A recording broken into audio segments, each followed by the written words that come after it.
Sangat seru dan menegangkan. Hasil Timnas Indonesia versus Korea Selatan di ajang Seoul Earth-on-Us Cup 2024. Sampai tercipta 3 gol berkelas hebat. Korea tampak dibuat kewalahan hadapi skuad Garuda Muda. Begini jalannya pertandingan. Tonton video sampai selesai.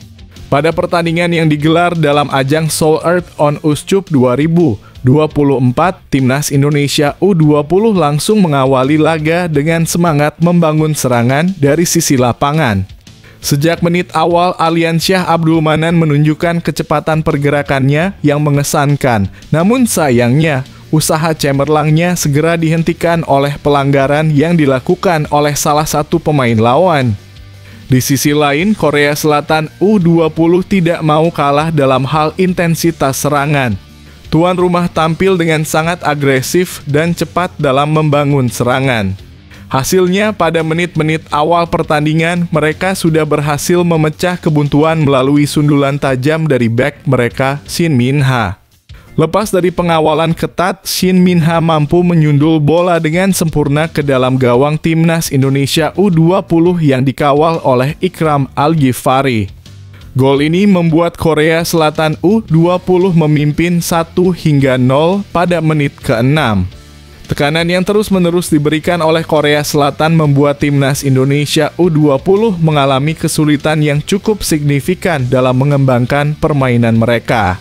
Tuan rumah dengan agresivitas dan tempo permainan yang tinggi terus mendominasi jalannya pertandingan dan membuat Garuda Nusantara berada dalam tekanan yang konstan.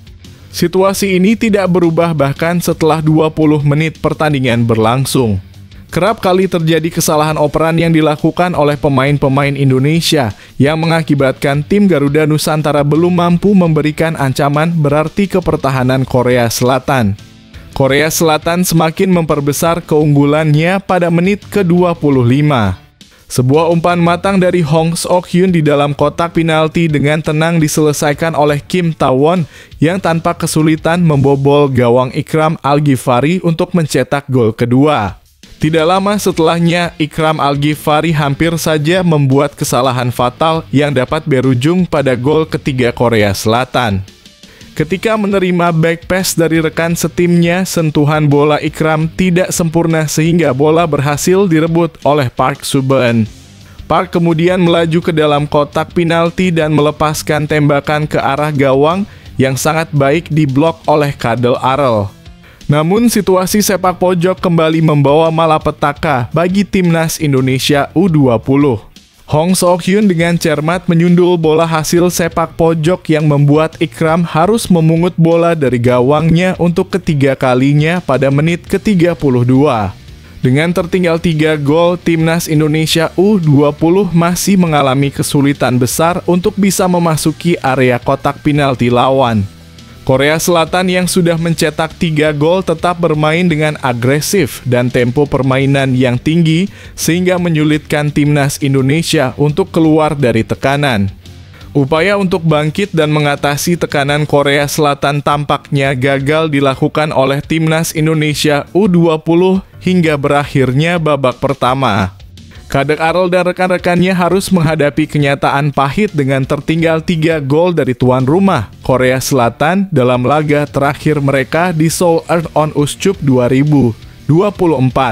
Di babak kedua, Timnas Indonesia mencoba langsung menyerang dan bangkit. Skor akhir bisa kamu cek di situs CNN Indonesia.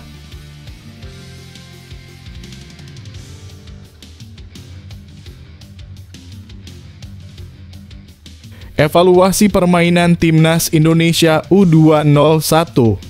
Kelemahan dalam pertahanan permainan Timnas Indonesia U20 menunjukkan kelemahan signifikan di sektor pertahanan.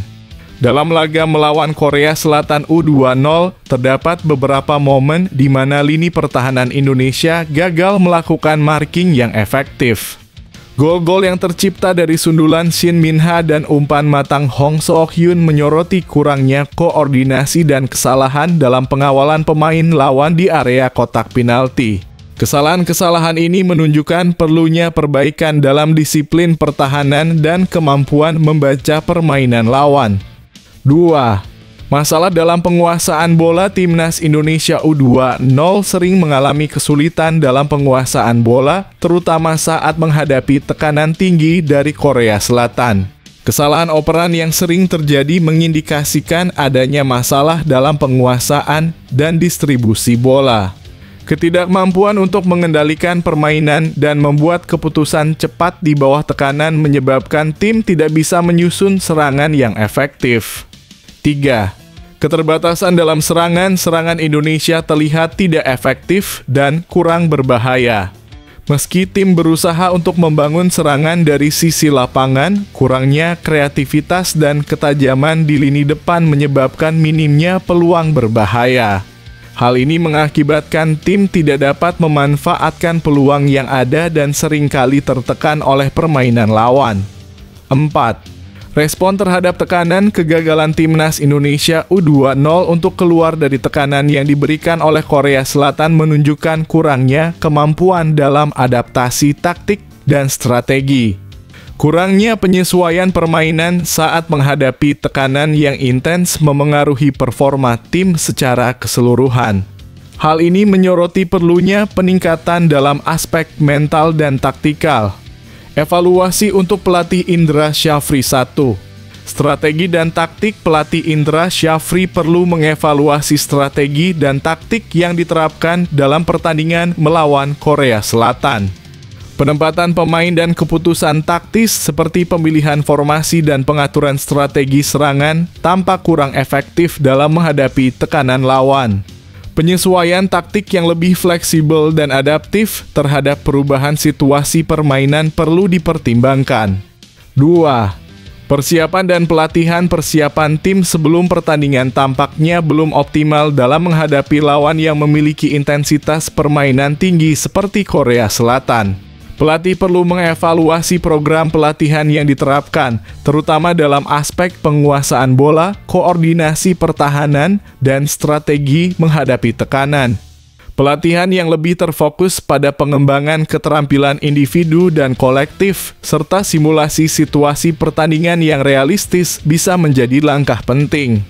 3. Pengelolaan dan motivasi pemain. Kemampuan pelatih dalam mengelola dan memotivasi pemain juga merupakan aspek penting yang perlu dievaluasi. Ketidakmampuan tim untuk beradaptasi dengan tekanan lawan bisa jadi mencerminkan masalah dalam aspek motivasi dan mentalitas pemain.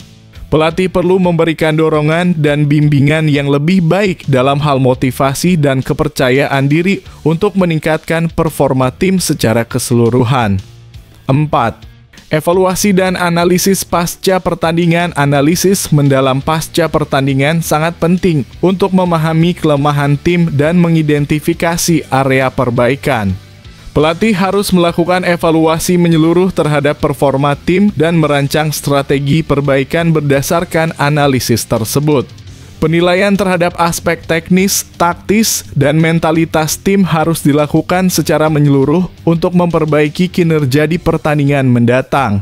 Secara keseluruhan, meskipun hasil pertandingan melawan Korea Selatan U20 menunjukkan adanya beberapa kekurangan yang perlu diperbaiki, ini juga merupakan kesempatan untuk melakukan evaluasi mendalam dan pengembangan berkelanjutan. Dengan perbaikan yang tepat, Timnas Indonesia U20 dan pelatih Indra Syafri memiliki potensi untuk mengatasi tantangan dan mencapai hasil yang lebih baik di pertandingan-pertandingan mendatang.